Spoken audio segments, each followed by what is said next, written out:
Hey friends, welcome back to the Big Talk podcast. I'm your host, Tricia Brouk, founder of the Big Talk Academy, award-winning director, producer, and author. And this is episode 563. Today, I am joined by an amazing speaker and thought leader and my dear friend, Paul Glover. You may remember Paul from our conversation in episode 473 or from episode 412, where we featured his powerful Big Talk from the Speaker Salon Showcase. And if you haven't listened to those episodes yet, be sure to tune in. He's amazing. Paul is a keynote speaker, educator, executive coach, author, recovering lawyer, and leadership development coach. Recognized as the no BS workplace performance coach, his coaching program focuses on improvement at every level of the organization. Paul's book, Workquake, is dedicated to the concept that the times they are a-changin', and people at all levels of organizations need to be aware of and responsive to those changes. I'm so excited for you to be in on this conversation. Let's do this. Paul, I am so excited to have you back on the show. Welcome back to the Big Talk podcast. Well, thank you so much, Tricia. It's always an honor to be here and to talk to you and your audience. Oh, my pleasure. You were on the show on episode 473, and we talked all about what it means to be a fool. Today, we're going to go a little bit deeper into who you are, Paul Glover, as an extraordinary, not only leader, but speaker. I would love for you to take our listeners back a little bit into your backstory about how you came to this Big Talk community and what the journey was literally for you over the several years that we um, were in community, worked together, became friends, and now you are doing incredible speaking and incredible coaching out into the world. So take us back, Paul. Well, the decision to seek out a TED Talk led me to the decision to seek out someone who could make that happen. And I accidentally stumbled across you. I received an email that was intended for someone else, and it caused me to contact you. And we had a conversation, and I then I believe my recollection of the conversation is I was impressed, but I said I'm a recovering lawyer, and that requires that I do my due diligence. And so I then went out and I interviewed four other uh, coaches who proclaimed that they would be able to assist me in my journey to get a TEDx talk. And at the end of that due diligence, I came back to you. You were the one that impressed me the most, not only with your credentials and your expertise, but also with your style and your personality. So we did a nice connection. This was unfortunately in 2019, immediately before the pandemic shut everything down. And we had already made the connection, and I made the commitment to go through the program with you. And we both decided that rather than try to do it remotely, we would wait. And we did for several years. Oh my gosh. I don't think anybody anticipated that it would be that long, but you were kind enough to stay in touch with me throughout that journey. We periodically would have a communication, and I still felt that it was worthwhile to wait for the opportunity for us to work in person, but also to continue to for you to be the person that I worked with. And Well, I'm super grateful that you chose me, and I have always loved having you in this community, and to be able to support you in that way has been a true privilege and honor. Let me go back to just the first thing that you shared, Paul. Are you saying we spammed you? Is that how we accidentally met? it was it wasn't a spam. Because it was it was a, and I'm not trying to think back that far. It was however it came to me, I don't know, but it was a thing that you had. It was as if I should not have received it because it was more personalized to someone who apparently had made an inquiry. I don't know if you Amazing. recall that, but in any event, it was kind of like, if this is not meant for you, then ignore it. And I read it and I was like, I think this is meant for me. Okay, So, this so is I went very ahead thoughtful. and reached out rather than say, well, obviously let this go. And I guess there's a part of me and my personality that believes that some things are fated to happen. Oh yeah, And it just for felt to sure. me that first I reached out and it was a good connection, and it ended up years later being everything that I thought it was going to be. Oh, amazing. And for the listeners and the viewers, we literally had a phone call and made a commitment to one another to be in community at the Speaker Salon, which is my 6-week speaker and thought leadership incubator that happens at the Triad Theater, that culminates in a performance for event producers and organizers and decision makers. And then we also shoot that so you get a reel out of it. And literally, we couldn't come together for 2 years. And so your patience and our ongoing relationship was one that was built from a virtual relationship from a distance. And then we were able to come together. You flew into New York City from Chicago every single week. What was that like for you? Well, it was obviously it was a commitment in both time and some resources to do this. But at that point, we'd gone through 2 years of waiting, and clearly, I still thought it was worthwhile to go on this journey. And so I didn't know what to expect really, and it was an interesting interaction not only with you but with the group that went through the program with me. And I felt such a strong commitment and connection to them. And it's continued to this day. I stay in touch as often as I can with other members of the group. Prefontaine and I developed a really good relationship, and we actually roomed at the same hotel and had dinner. And so it was a. And by the way, I'm not a joiner. I don't, I just don't. And I don't have many groups that I feel a strong connection to. And that group was definitely a strong connection. They gave great feedback, gave great support. And clearly, without that, I would never have gotten a TEDx. It just wasn't going to happen. However, that commitment from them and the support from them and your coaching and support kept me on that path. That's such a great point that you're bringing up, Paul, that I would love for our listeners to get a little bit more from you and from me in this conversation, is that community is one of our values here at the Big Talk. And when you are in community and you're able to be on stage and also be in the audience, there's so much value in also having the feedback, not only of me, but of your fellow speakers. And it's very organized. People aren't just barking at you on from the audience. It's a very organized, thoughtful, we create boundaries inside of this container. But there's something to be said about each one of you getting on stage and being completely raw and vulnerable and allowing that to happen in a room of other people. And so I think I'd love for you to talk a little bit about how you transformed because of being so vulnerable in front of a group for 6 weeks. Well, and it was a difficult process for me. First, the topic of my imprisonment and the impact it had on my family clearly was a emotional topic, but also, as I tell everybody, I'm a difficult client because I have an opinion about how I want to be. And it became apparent to me that that wasn't going to work in the context of getting a TEDx. It is much more disciplined, and it does require that you be able to reveal yourself so that it's a meaningful talk. The group allowed me to do that. I get a little emotional thinking about it even right now in this conversation because it was a hard journey for me. And if without the support of that group,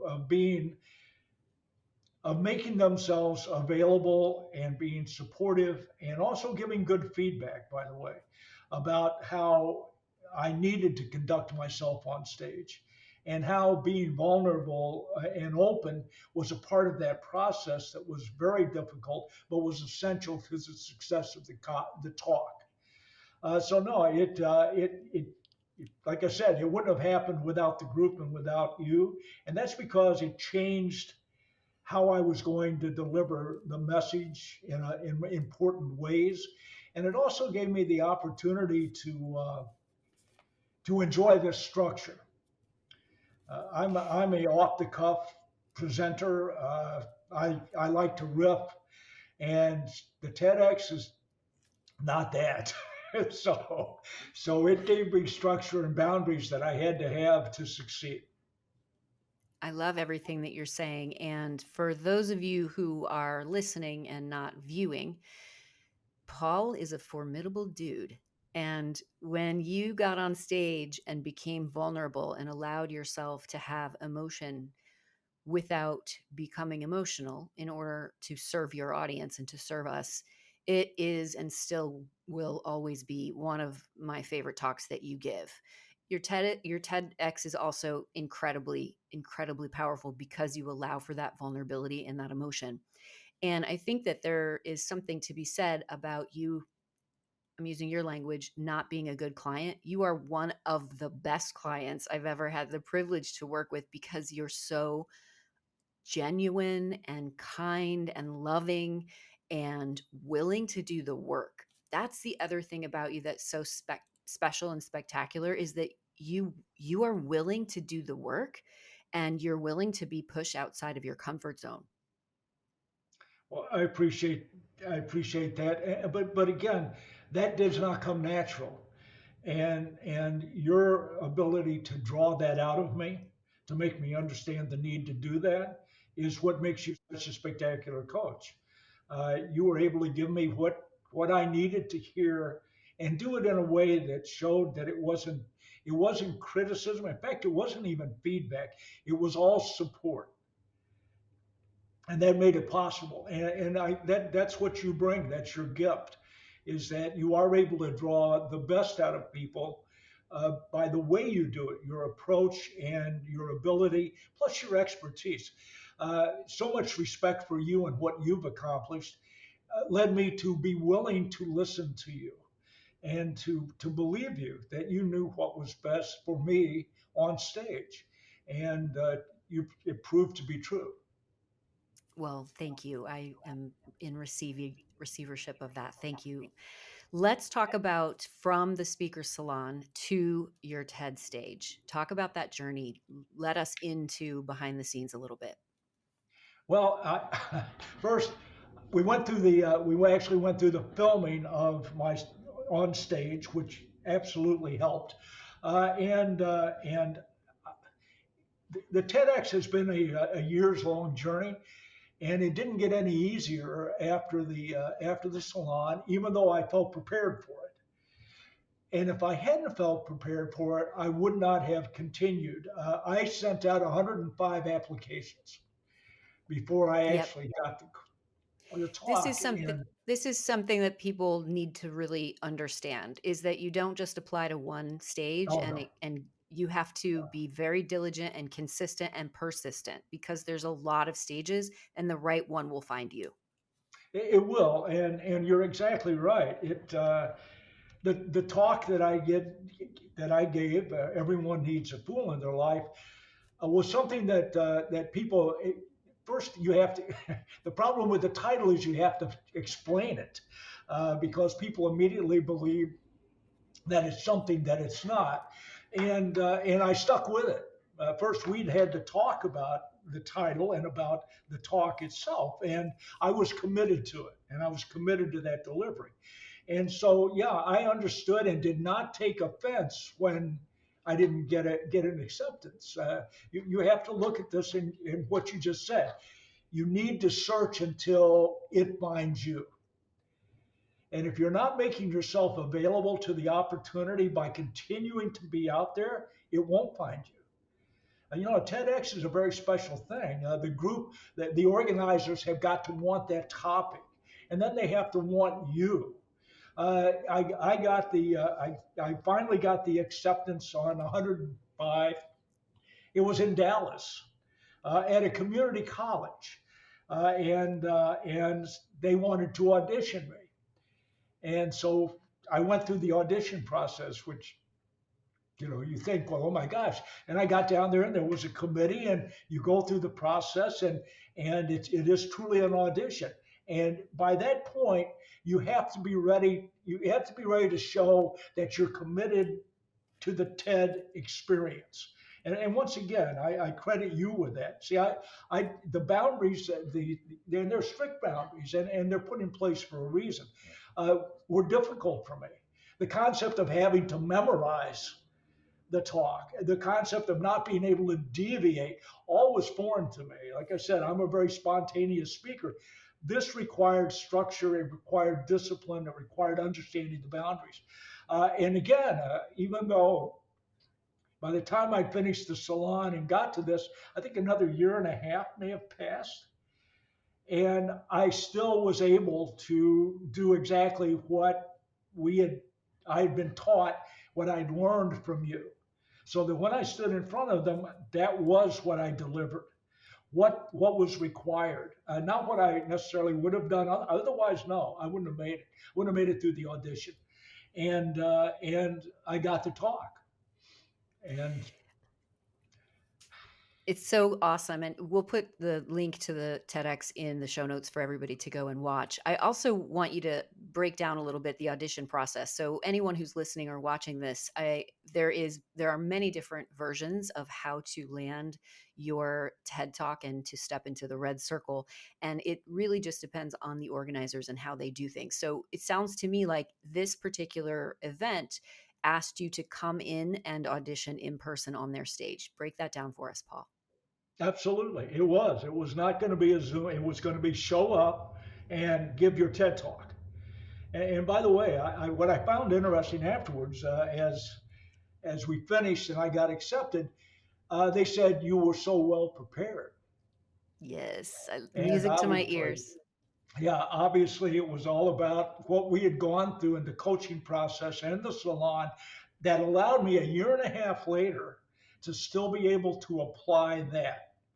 And they were impressed with that, and they were very happy to say, we don't have to spend any time working with you, which was a real compliment.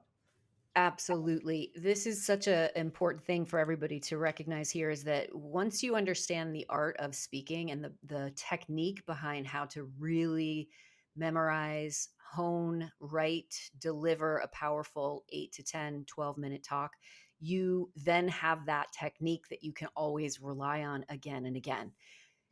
Do you feel like you are using this technique and your skills that you've honed with your keynotes and with your workshops and with your coaching? Absolutely. It gave me another portion of that speaker skill set that has allowed me to become much more effective in the delivery. And I have to go back to the salon because my wife came with me, and we spent a few days in New York, just enjoying New York. But during that period of time, I gave the TED talk to her 40 times. And she would be sitting, reading, half paying attention, but we would get to a point and she would go, "You missed a word." Oh, It was yes. that structure. So, so yeah, it's brought a different level of effectiveness to my keynotes. I love what you're saying about delivering the talk 40 times for your wife or while your wife is in the room, because the rehearsal process is so important to do with people. If you're going to rehearse alone in front of the mirror, you're setting yourself up for failure big time. Yeah. And it's just the energy, it having to be accountable for a memorized talk and for the delivery of it and for the repetitiveness of a rehearsal. Having your partner, your wife, your spouse, your husband available, your kids, is so important. And I know that this was also a very difficult talk for you to deliver because Yeah. of the content and the emotional uh, content about being in prison and what that did to your family. And so being able to deliver that talk over and over again, let's talk about how that enabled you to stay emotional without becoming emotional. And you're right. It is an emotional. Like I said, I get emotional thinking about it now. And but because of that practice in front of her, and by the way, we would be walking and she would go give the talk. We'd be Oh, someplace and we'd do it. And changing that environment, not just being in one place, was very helpful for me, right? Because you then feel so comfortable with your talk and you're so familiar with it that you can just do it. And I think that's essential. And you're right, the ability to be in front of her and still be open and vulnerable and not lose control is required. And if you're going to be putting yourself out there to be vulnerable and personal, you have to understand that the emotional impact can hit you unexpectedly, right? It depends on your mindset. It depends on what that evokes, what emotion. So the ability to do that and do it in different circumstances, different environment, but with the person that you value the most, allows you to become comfortable with that. And once you're comfortable with it, then you can contain it. And I that love that's the value. I love that. It's so important that you contain your emotions. I haven't used that word, but I love that you're using it because that's exactly what it is. Remind me of your wife's name. Debbie. Debbie. Had the privilege of meeting Debbie and having her in the audience. And I also want to just highlight how supportive that she is and was and is of you. Remind me how long you've been married? Oh, 42 years. Oh, so delicious. So Yeah. And, delicious. and she is, she's my true north. And it was interesting. You know, I felt when I gave the talk and it was recorded at the salon, she was in the audience. And because she was there, I did become emotional, but contained it. But after it was over, I had not seen the finished product. And we're on the way back to the airport. And I said, I think I muffed it. I just don't think that that's going to turn out well. And she's still looking out the window. She looks at me and says, cheaper than therapy. So, but by the way, I didn't muff it. What I had was a talk that I looked at and I said that again, back to the group and to you, encouraging that vulnerability and openness.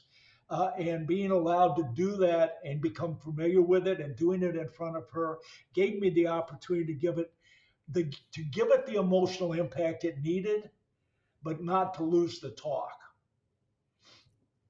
Absolutely. And you can watch this talk that we're talking about from the Speaker Salon on the Big Talk YouTube channel, where you might be watching this right now.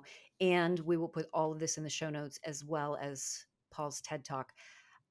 What is next for you in terms of keynotes, and what are you offering organizers when it comes to your speaking right now, Paul? I want people Well, to just book I you to just speak. launched I just launched my speaker website, which I've never had before, and I'm in the process of looking at PR as a way to increase visibility.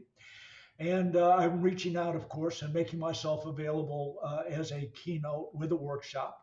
And I've got a couple of other presentations that I put together for keynotes. So it's led me to where I wanted to be a speaker. Now I have to do the visibility and create the environment that makes me open to event planners, and I'm looking forward to it. Well, if you're listening or watching and you are an event planner, I can vouch for Paul Glover, who is not only an incredible and powerful speaker, but he is an incredible and amazing human being and wonderful to work with. Let's talk a little bit about first, for the listeners, what is your speaker website? We'll put it in the show notes as well, but I just want them to hear it. PaulGloverSpeaks.com. So, That's easy to remember. PaulGloverSpeaks.com. Super smart. that's good. All right, Paul, are you ready for some fast talk? I am. What's your favorite book? My favorite book is any book that I'm currently reading. I can tell you right now that I had the privilege of meeting a general, and it was General Mattis, and his book is My Call Sign is Chaos. and it talks about his career in the Army. And I was impressed with him. He also gave a presentation that I was at. And so I'm reading that one. But really, my all time favorite book is Workquake, my book. So, Love as it. a shameless plug. So, yeah, We I love it. We will put that book link in the show notes as well. Who is your favorite speaker and why, Paul? I like Mel Robbins. Tell me First, why. she is a recovering lawyer like me. She was a criminal defense lawyer, and she has that. From my perspective, she's got the appropriate amount of enthusiasm and critical thinking that really delivers a nice message, and I like her messages. I think the 5 second rule, which got 31 million views, is emblematic of her speaking style and the fact she's got something to say. So yes, I enjoy her. I do too. Amazing. How do you memorize? You taught me that it's just it's just practice, practice, practice, and that's exactly what it is. You have to have the self-discipline and determination to learn it. I find it so interesting that for instance, comedians intrigue me. Jerry Seinfeld doing a new routine goes out, and what does he do? He gets in front of an audience and he practices. And to me, that's something that we often forget matters. We think we can get up there because we know the topic, the subject matter. We've done a couple. No, it doesn't work that way. You cheat the audience. And if you're going to have the opportunity to be in front of an audience, you take that as a privilege and an obligation to do the best you can in front of them. That requires you be prepared, and prepared means practice. And I hate it. But by the way, because of you, I do it. I'm so glad. I understand the love-hate relationship with memorization. I really do. I also love that you said it's a privilege and an obligation to be on stage and to give the audience your best. Yes, it is. All right. What do you do the day before you speak, whether it's on a podcast or on a stage? Actually, I do it the morning of that presentation if I'm able to. I believe in there's a Japanese concept called forest washing, and I will find a big green space with lots of trees, and I will do walking meditation within that concept. And I know it sounds weird. I thought it was weird when I first started doing it. I didn't think it would. It actually matters to me. It takes the stress away. Manages. It allows me to focus, and I become very calm. And because of that, as I do the presentation in my head, I just get more comfortable with it. It becomes a part of me that it wasn't there before, and that matters. I What a refuse to be stressed when I'm going to give a talk. I just won't be stressed. Otherwise, it's not the talk. So I have to do that, and that de-stressing and calming stays with me. That is so beautiful. Rehearsal with forest washing. This is the first time I've heard that, and I love it. And I'm going to start doing that. That's incredible. Cool. All right. What podcast are you currently obsessed with, Paul? I'm doing Mel Robbins, and I also do Tim Ferriss. Sometimes he's good, sometimes not so much, but I take a chance and listen to who he's got on and what he has to say about it. So those are the two that I pay more attention to. I'm also open to anyone who recommends one. I'll give it a try, but those are the two that are consistent. Awesome. Well, it has been such an incredible pleasure to spend time with you today. I appreciate you so much. Where can our listeners get in touch with you, Paul? The listeners can reach me obviously at Paul Glover Coaching or, excuse me, paulgloverspeaks.com. Amazing. Do you have something for our listeners today? I do. I've done put together a handbook that's called Everyone Needs a Fool in Their Life. And any of the listeners who would like a copy, all they have to do is contact me, and I'll be more than happy to email them one. Amazing. And we'll put all that in the show notes for everybody. Thank you so much for tuning in today to the Big Talk. And if you are watching this on YouTube, be sure to subscribe and hit the notification bell so you get the latest episodes that we drop. And if you are listening to this, we so appreciate you always tuning in. And we would love to know what stood out and what takeaways you learned from Paul and from this amazing conversation today. And remember, everybody, your voice matters. Big love.